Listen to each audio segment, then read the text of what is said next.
clock in every day to learn a few words of Chinese.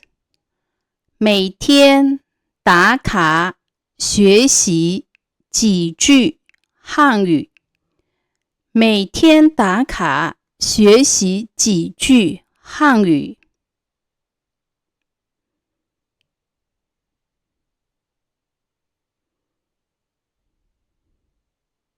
Today, to review practicing pinyin sound.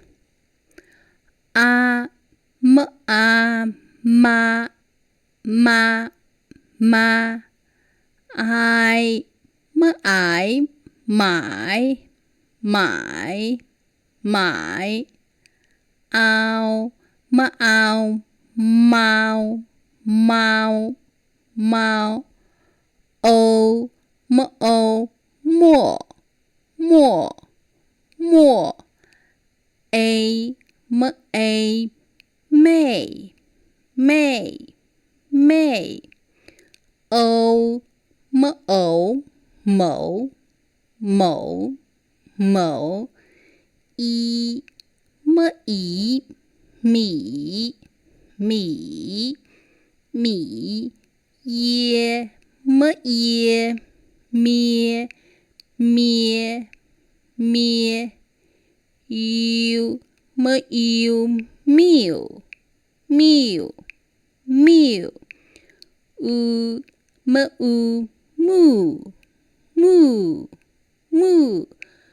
M, mum, mum, mum. In, im, meme, meme, meme. Now listen to video. M, a, ma, m, I, my, m, ao, mau, m, o, mo, m, a, may, m, o, mo, m, yi, mi, m, ye, mie, m, u, mew, m, wu, mu, m, en, men, m, yin, min.